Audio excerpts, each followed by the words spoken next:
ಶಾಸಕರು ಅದ್ರ ಬಗ್ಗೆ ಇನ್ನೊಂದು ಪುನರ್ ಪರಿಶೀಲನೆ ಮಾಡಿ ಅವರು ಉಚ್ಚಾಟನೆ ಮಾಡೋದು ವಾಪಸ್ ತಗೋಬೇಕಂತ ವಿನಂತಿ ಮಾಡ್ತೀವಿ. ತದನಂತರ ಅವರು BJP ಪಕ್ಷಕ್ಕೆ ಯಾವುದೇ ಮುಜುಗರ ಆಗುವಂಥ ಕೆಲಸ ಏನು ಮಾಡಿಲ್ಲ. ಪಕ್ಷ ಕಟ್ಟುವಲ್ಲಿ ಸಂಘಟನೆ ಮಾಡುವಲ್ಲಿ ಸಾಕಷ್ಟು ದುಡಿದಿದ್ದಾರೆ. ಹಿಂದೆ ಯಾರು ಇದಾದಾಗ ವಿಜಯಪುರ ಜಿಲ್ಲೆಯಲ್ಲಿ ಪ್ರಥಮ ಬಾರಿಗೆ ಶಾಸಕರಾಗ್ಯಾರ, ಲೋಕಸಭೆ ಸದಸ್ಯರಾಗ್ಯಾರ. ಅಟಲ್ ಬಿಹಾರಿ ವಾಜಪೇಯಿ ಅಂತ ಮುತ್ಸದ್ದಿ ರಾಜಕಾರಣದಲ್ಲಿ ಸಚಿವರಾಗಿದ್ದಾರೆ. ಸಾಕಷ್ಟು ಬ್ರಾಡ್ಗೇಜ್ ಹೋರಾಟ ಇರ್ಬೋದು, ಇನ್ನಿತರ ನೀರಾವರಿ ಹೋರಾಟ ಇರ್ಬೋದು, ಉತ್ತರ ಕರ್ನಾಟಕ ಅನ್ಯಾಯ ಆದಾಗ ಧ್ವನಿ ಎತ್ತುವುದಂಥ ಕೆಲಸ ಆಗಿರ್ಬೋದು, ಇವೆಲ್ಲ ಮಾಡಿದ್ದಾರೆ.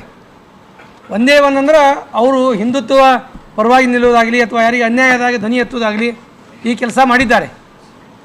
ಆದ ಕಾರಣ ಕುಟುಂಬ ರಾಜಕಾರಣ ಮಾಡಬಾರ್ದು ಅನ್ನುವಂಥ ಉದ್ದೇಶ ಇಟ್ಕೊಂಡು ಯಾರಿಗೆ ಅನ್ಯಾಯ ಆಗಬಾರ್ದು, ಯಾರು ದುಡಿದಿದ್ದಾರೆ ಹಿರಿಯರಿಗೆ ಗೌರವ ಸಿಗಬೇಕು, ಹಿರಿಯರಿಗೆ ಮನ್ನಣೆ ಹಾಕ್ರಿ, ಹಿರಿಯರ ಮಾತುಗಳನ್ನು ಯಾರು ದ್ವೇಷ ಇಲ್ಲಿದ್ದಾರೆ.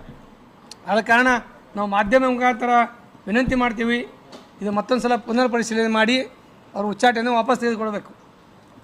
ಅವ್ರು ಕೂಡಿ ಭೇಟಿ ಆಗ್ತೇವೆ, ಏನಾದರೂ ಮಾಡಿ ಸರಿಪಡಿಸ್ಕೊಂಡು ಮತ್ತೊಮ್ಮೆ ಅವ್ರ ಪಕ್ಷದೊಳಗೆ ಒಳಗೆ ತಗೋರಿ ಅಂತೇಳಿ ಅನ್ನುವಂಥ ವಿನಂತಿನೂ ಕೂಡ ಮಾಡ್ತೇವೆ ನಾವೀಗ. ಇವರು ಇದೇ ರೀತಿ ಪ್ರತಿಯೊಬ್ಬರನ್ನು ಹಿಂದುತ್ವ ಪರವಾಗಿ ಹೋರಾಟ ಮಾಡೋರನ್ನಾಗಲಿ, ಅಭಿವೃದ್ಧಿ ಪರವಾಗಿ ಹೋರಾಟ ಮಾಡುವಂಥವ್ರನ್ನಾಗಲಿ ಈ ರೀತಿ ಕೆಲವೊಂದು ಪಕ್ಷ ಹೊರಗೆ ಹಾಕ್ಲಕ್ಕತ್ಕೊಳ್ಳೆ ನಾವು ನಮ್ಮ ನಿರ್ಣಯ ತೊಗೋಬೇಕಾಗತ್ತೆ. ಒಂದು ವೇಳೆ ಅಂಥ ಪ್ರಸಂಗ ಬಂದರೂ ಸಹಿತ ನಾವು ಸಾಮೂಹಿಕವಾಗಿ ಈ ನಮ್ಮ ಕೇಸ್ ಏನಾಗುತ್ತೆ ಮುಗಿದ ಕೂಡಲೇ ಸಾಮೂಹಿಕ ಪ್ರಸಂಗ ಬಂದ್ರೆ ರಾಜೀನಾಮೆ ಕೊಡೋದಾದ್ರೆ ನಾವು ಕೊಡ್ತೇವಂಥದನ್ನು. ಇದ್ರ ಎರಡು ಮಾತಿಲ್ಲ. ಯಾಕಂದ್ರೆ ನಾವು ಯಾವಾಗಲೂ ಬಸವನಗೌಡರ ಪರವಾಗಿ ಇರ್ತೇವೆ. ಬಸವನಗೌಡರ ಪರವಾಗಿ ಯಾಕಂದಪ್ಪ ಅಂದ್ರೆ ಅವ್ರು ಅಭಿವೃದ್ಧಿ ಕಾರ್ಯಗಳು ಮಾಡ್ಲಿಕ್ಕತ್ತಾರೆ. ಇಲ್ಲೇನು ಯಾರ ಮನೆ ಹಾಳು ಮಾಡೋ ಕೆಲಸ ಮಾಡ್ಲಿಕ್ಕತ್ತಿಲ್ಲ. ಅವರು ಹೋರಾಟ ಮಾಡಿದ್ದು ಎದಕ್ಕೆ ಮಾಡಿದ್ರು, ಅವರು ಯಾಕೆ ಅವ್ರ ವಿರುದ್ಧ ಮಾತಾಡ್ತಿದ್ರಪ್ಪ ಅಂದರೆ ಅವ್ರೇನೋ ಮಾಡಿದಂಥ ಅನ್ಯಾಯಗಳು ಅವ್ರ ಗಮನಕ್ಕೆ ಬಂದಿರಬಹುದು. ಸುಮ್ಮನೆ ಯಾರು ಮಾತಾಡ್ಲಿಕ್ಕೆ ಆಗೋದಿಲ್ಲ ಅದನ್ನು ರೀ, ಹೌದಲ್ರಿ? ಆ ಕಾರಣಕ್ಕಾಗಿ ಅವ್ರೇನೋ ಮಾಡ್ಲಿಕ್ಕತ್ತಾರೆ. ನಾವು ಅವ್ರ ಬೆನ್ನೆಲುಬಾಗಿ ನಿಂದಿರ್ತೇವೆ.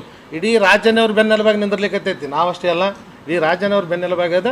ನಾವು ಕೂಡ ಆ ರೀತಿ ಪ್ರಸಂಗ ಏನಾದರೂ ಬಂದರೆ ನಾವು ರಾಜೀನಾಮೆ ಕೊಡ್ಲಿಕ್ಕೆ ಮಾತ್ರ ಸಿದ್ಧರಾಗ್ತೇವೆ ಅಂತ ನಾ ಈ ಸಮಯದಲ್ಲಿ ತಮ್ಮೆಲ್ಲ ಮಾಧ್ಯಮದ ಮುಖಾಂತರ ಹೇಳಲು ಬಯಸ್ತೀನಿ ಸರ್. BJP ಅವರೊಬ್ರು ಸಂತೋಷ್ ನಾಟಿಕರ್ ಅಂತ ಒಬ್ರು ತೀರ್ಕೊಂಡ್ರಂತಾರೆ, ಆ ಕಡೆ ಹೋಗ್ಯಾರ ರೀ. ಕೆಲವೊಬ್ರು ಇಲ್ಲ, ಪಕ್ಷದ ಕೆಲವೊಬ್ರು ನೋಡ್ರಿ ಆತ್ಮೀಯ ಕಾರ್ಯಕರ್ತರು ಹೋಗಿರ್ತಾರೆ.